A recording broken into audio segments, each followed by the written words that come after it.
Panjangnya mencapai 24 kilometer. Wow.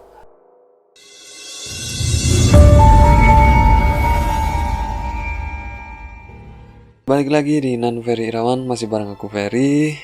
Dan tentunya kali ini kita akan membahas suatu hal yang unik. Seperti biasanya ya, kali ini pembahasannya cukup menarik, yaitu adanya sebuah lorong rahasia yang berada dalam Keraton Yogyakarta. Tentunya ini akan kita bahas lebih dalam lagi dan akan menjadi suatu pembahasan yang cukup menarik mungkin ya bagi kalian-kalian yang suka dengan konten-konten seperti ini. So kita langsung aja ke pembahasannya. Lorong atau terowongan ini adalah sebuah lorong yang berada dalam bawah tanah yang dikatakan panjangnya mencapai 24 km. Wow. Kalau memang benar adanya, ini memang benar-benar panjang banget ini lorong. Bahkan dikatakan dari Keraton Jogja itu sampai ke pantai selatan. Itu menarik sekali kan? Adanya sebuah lorong yang dibangun pada zaman dahulu dengan alat dan teknologi yang bisa dikatakan belum semaju sekarang. Itu bisa membangun lorong sejauh itu. Tapi apakah benar lorong itu memang ada? Oke, kita akan membahasnya satu persatu. Kita dimulai dengan keberadaan lorong bawah tanah yang banyak orang ketahui yang kini menjadi objek wisata, yaitu di Taman Sari. Apa itu Taman Sari? Taman Sari adalah suatu dari bagian dari keraton. Untuk diketahui ya, Keraton Yogyakarta itu mempunyai luas yang cukup luas, mungkin 10 hektar lebih dulunya, itu zaman dulunya. Dan Taman Sari adalah salah satu bagian dari Keraton Yogyakarta yang digunakan untuk tempat peristirahatan dari keluarga kerajaan ataupun dari Hamengkubuwono sendiri zaman dahulu. Dan di tempat ini juga tersedia jalur-jalur bawah tanah yang dahulu dikatakan ini digunakan untuk melarikan diri atau meloloskan diri apabila terjadi situasi yang tidak diinginkan atau situasi yang cukup genting di keraton ini.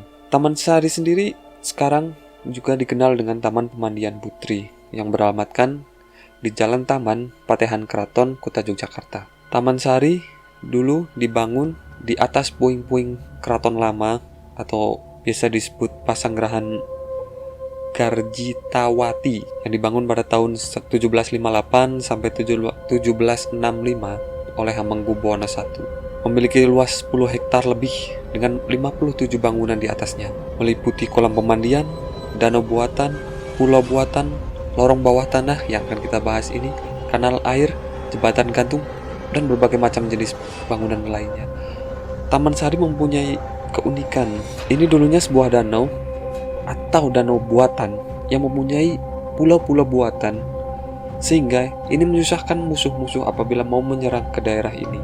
Bisa dibayangkan kan, zaman dahulu bisa membuat sebuah danau buatan, ini tentunya suatu prestasi besar kalau memang ini dibangun pada zaman keraton dahulu. Tapi kebanyakan orang mengatakan begitu sih.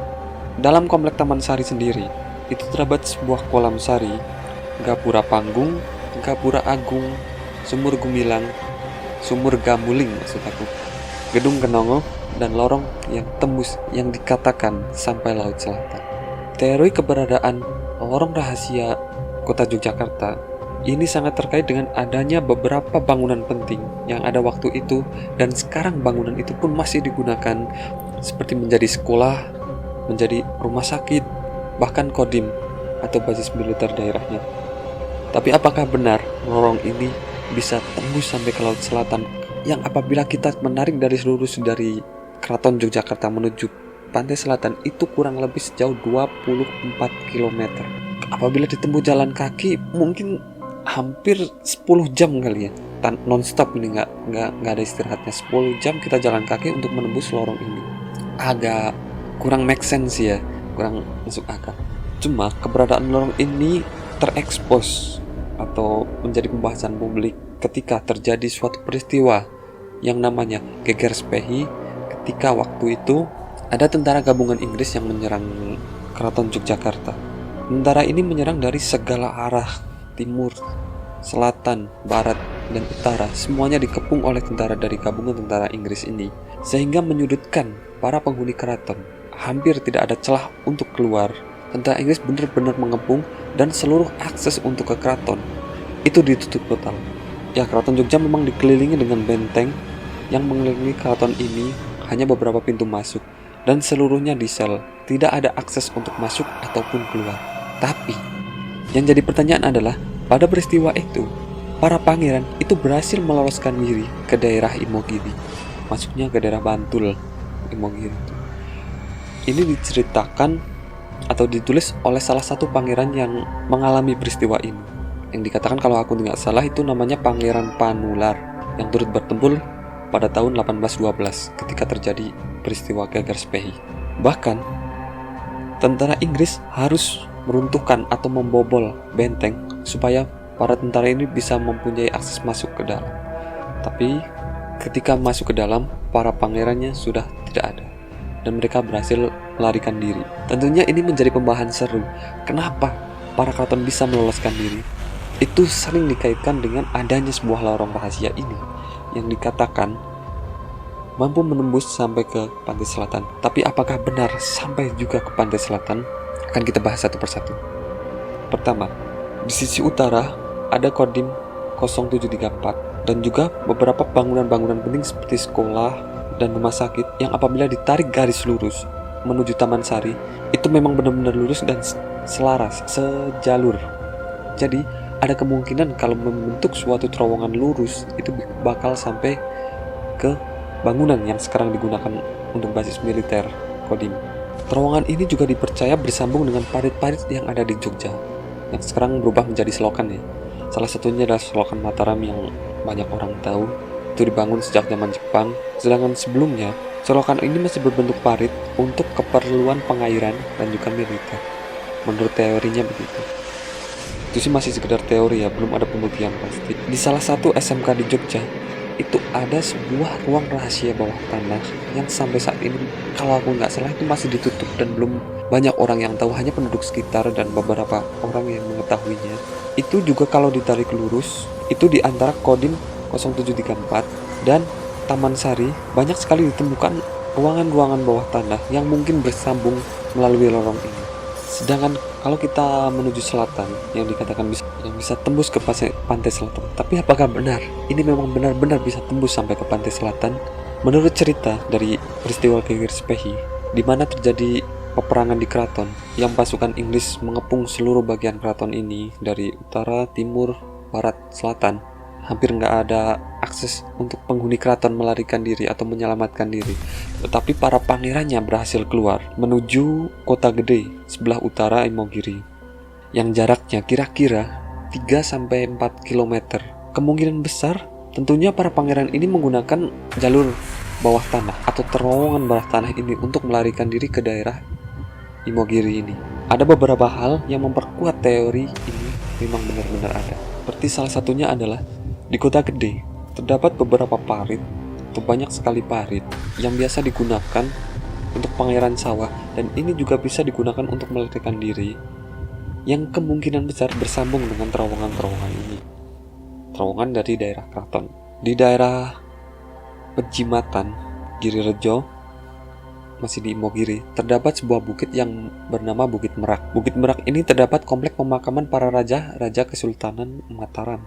Dan apabila terdapat sebuah pemakaman, biasanya itu akan sangat dikeramatkan atau menjadi tempat-tempat yang dilindungi oleh keraton atau para petinggi keraton yang akan dijaga dan dirawat. Dan para pangeran ini melarikan diri ke Bukit Merak ini karena Bukit Merak ini adalah salah satu tempat yang dikeramatkan dan dirasa cukup aman dalam jangkauan dari para tentara yang menyerang ini. Memang belum ada bukti yang pasti tentang keberadaan terowongan ini, tapi banyak sekali cerita-cerita dari warga sekitar tentang adanya terowongan ini memang benar atau hanya mitos belaka. Itu belum ada, masih hanya sebatas asumsi atau teori, dan belum ada juga untuk konfirmasi dari pemerintah ataupun dari pihak kesultanan tentang keberadaan terowongan ini. Sama sekali belum ada pihak yang mengklaim keberadaan terowongan ini memang benar atau ini hanya cerita atau fiktif belaka.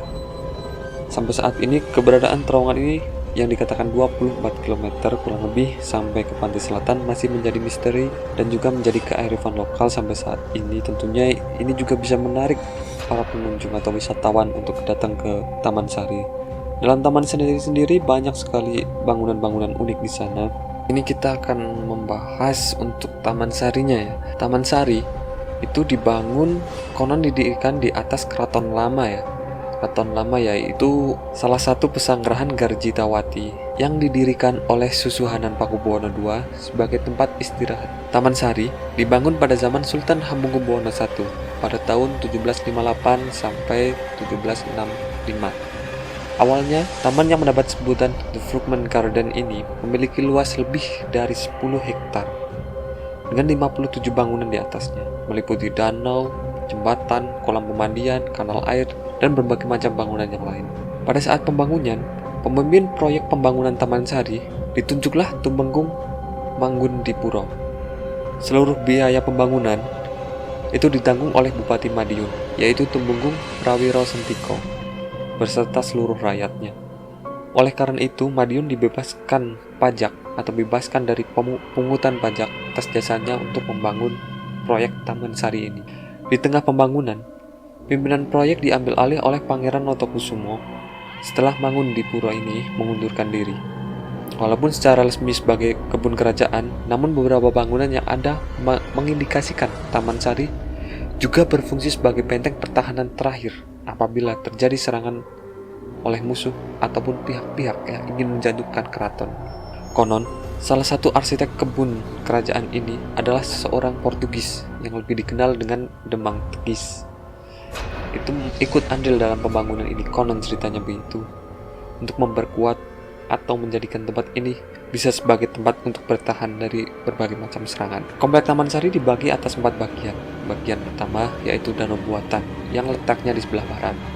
Bagian selanjutnya adalah bangunan yang berada di sebuah selatan danau.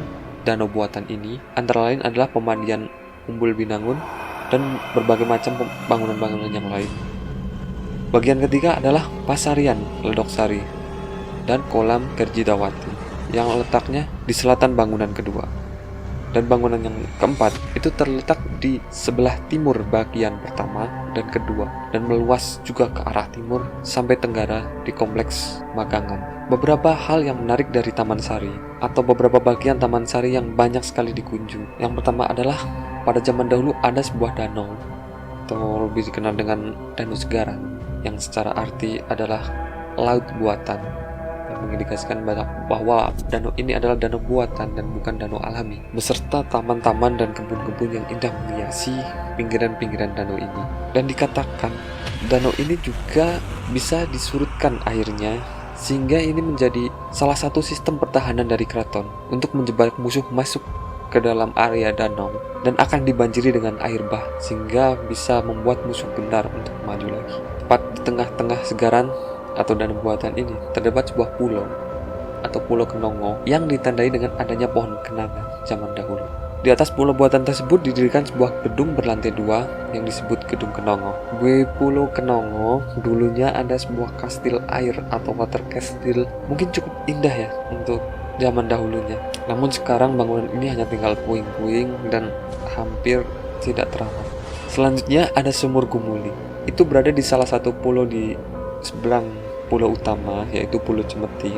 Sumur ini cukup unik karena konon katanya sumur ini digunakan para sultan untuk bersemedi atau bermeditasi sebagai salah satu ritual adat Jawa. Dan juga sekarang sumur ini dikenal sebagai Masjid Bawah Tanah kalau aku nggak salah nih.